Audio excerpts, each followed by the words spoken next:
Okay, folks, third time is the charm, I hope. I've been trying to do this video for the last hour or so, having all kinds of technical difficulties. I have this Chromebook and it's really old, and I've been wanting to use my mic, but the MacBook, I need an adapter to get it to work to my sound card.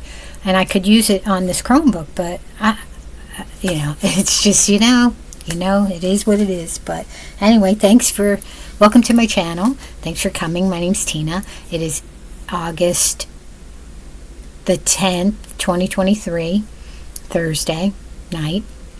And I am going to do a video about a woman that was murdered in 1991 in Staten Island, and that some believe may be tied to the Long Island serial killer.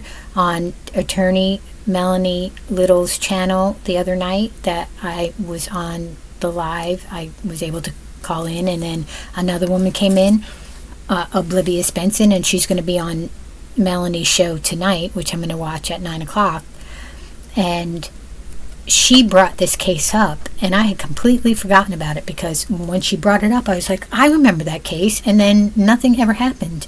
It was this young woman, my age. She's a couple years younger than my sister. They didn't know who she was until April of 2021. They didn't make a press conference until March of 2023. But I remember hearing about this because I'm familiar with Staten Island. I have family in Staten Island. I worked in Staten Island when I was a kid. I was commute from Brooklyn. It's a long story. But anyway, so I'm familiar with the area where they found her. And if you kind of look at a map, if you go to Google Maps and you put in the location where they found her, and then it just leads right into where all the other bodies were found in Long Island. So it's kind of a trail of, it's so sad. But this girl, her name turned out to be Christine Belusko, and she was 30 years old. The story is just so mind-boggling. The whole case is mind-boggling. It's mind-boggling for the reason that, why didn't they, maybe not so much solve it, but I think they could have solved it much sooner, but find out who she was. And then on top of that, she has a 2-year-old daughter that went missing as well. She wasn't there where they found Christine. So they have this 2-year-old that's missing for all this time, 30 plus years. And I am so blown away by this story. I can't even tell you how blown away I am. But anyway, this I got more information off this website called The Crime Wire, and it talks about the case and Christine in particular, and Krista, because Nicole is her daughter. It's so mind-boggling that it took this long for all this to come out. Now, they really need to release more information if they have more information, because it sounds like they don't really have anything, but I digress. So, Christine Belusko, over 30 years ago, I'm just so flabbergasted on this story. The title of the story is Finding Krista Belusko, and that is the baby. And it's written by Kim, K-Y-M, Pasqualini. And this story was printed on April 5th, 2023 in the The Crime Wire. Over 30 years ago, an unidentified woman's body was found at 777 Seaview Avenue on Staten Island in New York. I know what that area is. She became known as the girl with the scorpion tattoo. Recently, the unknown woman was identified as Christine Belusko from Morris County, New Jersey. So I don't know if there possibly a connection. The mystery doesn't stop there. Authorities have begun a search for Christine's missing daughter, Krista Nicole, who was only 2 years old when her mother was brutally murdered on September 20th, 1991.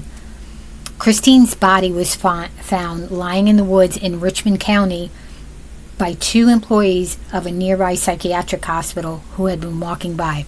There's a story affiliated with that psychiatric hospital. I don't know if it was this murder or another murder, but there's a story there, and I'll have to look it up, and so I can get the story. But something else happened. I don't know if it's related to this story. According to the news reports, they thought her body was a mannequin at first, which is quite common. Somebody sees a body in wherever and they think it's a mannequin.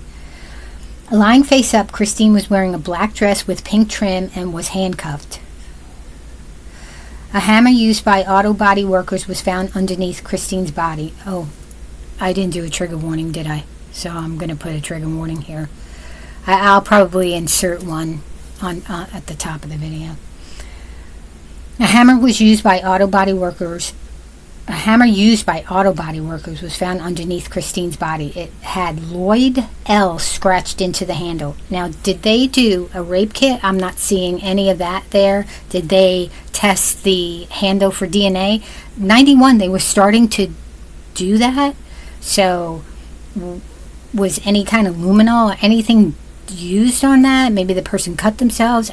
They're not disclosing that. They could, at this point, they should really disclose everything. Really, honestly. I mean, they had the dress. The dress in the picture looks pristine. So, I mean, it looks like they could probably get some evidence from there. Christine had been hit 17 times in the head, most likely by the hammer found under her body, and strangled. The body was also burned. So they have pictures of her jewelry and of her dress. She wore a watch ring on her right finger, 2 gold chains, and a crude tattoo of a scorpion on her right buttock. She also had a pack of Newport cigarettes.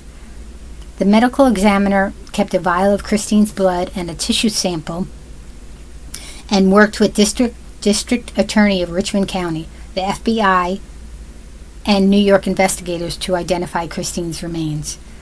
During the effort to identify the girl with the scorpion tattoo, they found out Christine had a 2-year-old daughter that was missing and that she had been working for Rainbow Shops, a retail chain, getting the stores ready before opening. I'm blown away. Every time I read this story, this is probably the 10th time I read this story. Like, I read it before I did the video, and then I keep having to redo these videos. So, but it's still blowing my mind. According to the Charlie Project, despite the date of Christine's disappearance being September 20th, 1991, the last time Christine and Krista were seen was 1 week before at Mount Airy Lodge in Mount Pocono, Pennsylvania. I don't remember if I heard it on Melanie's channel or read it somewhere that, there's popular body dumping areas, and New York is like in the top 3 or something. And Poconos is in there too, which we used to go to the Poconos all the time. Creepy. Christine was identified using forensic genealogy in April 2021, which has been increasingly utilized to identify victims previously unknown for decades. There's little known about the murdered woman. Authorities discovered Christine was adopted as a baby and raised by a couple in New Jersey. Her last known address was in Clifton, New Jersey. Say Clifton, my glasses. When Christine found out she had been adopted, she told her family she was moving to Florida. This right here just really gets to me. She left home in July of 1991, so she was 30 years old. In 1991, and stayed at the Mount Airy Lodge for a short time. Christine's adoptive family had no idea she had been murdered and thought she was residing in Florida. So, 30 plus years, and there's a granddaughter and nothing. Like, you're thinking, oh, she's in Florida, and that's it. Like, nothing. That's that. And she looks like she comes from like a middle class family. There's some pictures in there, and the way she's dressed, and there's a dress in there that she's wearing that I had the identical dress. It was around the same time of year. Like I said, she's a couple years younger than me. She's my sister's age. I don't know if I said it in this video, but I said it in another video. She was born in 1961. But I just don't understand it. Authorities were able to locate a biological brother who provided a DNA swab for confirmation. Now, how did they do that? I guess with the genealogy, I guess. But, yeah, okay, with the genealogical tracing. He divulged that Christine, and so they were obviously in contact or close. He divulged that Christine had a daughter, and that's how law enforcement became aware that Krista was missing. So the adoptive parents didn't tell them that she had a child? It's so strange. Eventually, police were able to determine that Christine was the daughter of a woman from New Jersey who had 8 other children and had given Christine up for adoption when she was just a baby. Authorities proceeded to find the identities of Christine's... Oh, okay, so maybe before...